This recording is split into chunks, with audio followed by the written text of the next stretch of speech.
ক্ষমা নিজেকে ভালো রাখার আরেক নাম। ভিডিওটা কেমন লাগলো অবশ্যই জানাবে। যদি ভিডিওটা ভালো লাগে একটু শেয়ার করে দেবে। চলুন ভিডিওটা শুরু করি।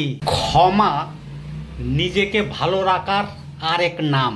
অনেক সময় আমরা এমন মানুষকে ক্ষমা করে দিই যারা হয়তো ক্ষমার যোগ্যই নয়। এটা আমরা তাদের ভালোবেসে করি না, বরং করি নিজের মানসিক শান্তির জন্য। মনের ভিতর ক্ষোভ আর কষ্ট পুষে রাখলে দিন শেষে যন্ত্রণাটা নিজেরই বাড়ে। কেউ ঠকালে বা কষ্ট দিলে তাকে নিজের জীবন থেকে দূরে সরিয়ে দিন। কিন্তু মনে রেখো, রাগ জমিয়ে রাখবেন না। জীবন খুব ছোট। এখানে ঘৃণা বোঝা বয়ে বেড়ানোর চেয়ে হাসি মুখে এড়িয়ে যাওয়াটাই সবচেয়ে বড় জয়। সময় সব ক্ষতের সেরা মলম। জীবনে এমন কিছু আঘাত আসে যা মেনে নেওয়া খুব কঠিন মনে হয় যেন পৃথিবীটাই এখানেই শেষ। কিন্তু বিশ্বাস করুন, সময় সব কিছু ঠিক করে দেয়।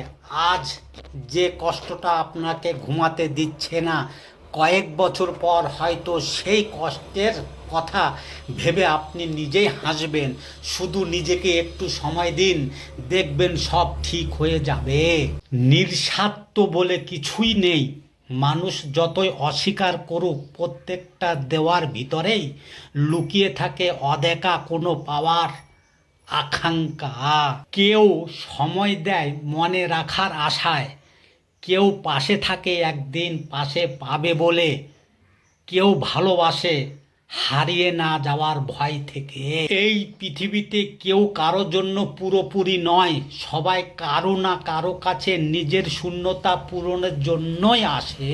তবুও মানুষ ভালোবাসে, কারণ স্বার্থটা সবসময় খারাপ নয়। কখনো কখনো স্বার্থ মানে শুধু কারো কাছে একটু আপন হয়ে থাকা, আর কারো জীবনে নিজের একটা জায়গা চাওয়া। জীবন কখনোই আমাদের সব চাওয়া পূরণ করে না। কিছু স্বপ্ন ভেঙে যায়, কিছু মানুষ হারিয়ে যায় সময়ের স্রোতে। কষ্ট হয়, মন ভেঙে যায়, তবুও জীবন থেমে থাকে না।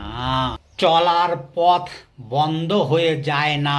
ভাঙা মন নিয়েই এগিয়ে যেতে হয়, কারণ থেমে গেলেই সব শেষ। মনের অসুখের কোনো শব্দ নেই, তবুও তার নীরবতা খুব ভারী। সব ঠিক আছে বলার অভ্যাসে অনেক সত্য চাপা পড়ে যায়। এত মানুষের মাঝেও হঠাৎ মনে হয় আমি যেন কোথাও নেই। অকারণে দীর্ঘশ্বাস জমে ওঠে, কারণটা নিজেও ঠিক বোঝা যায় না। এই অসুখের ওষুধ খুব কম, কখনো একটু বোঝাপড়া, কখনো নিঃশব্দ সহানুভূতিতে।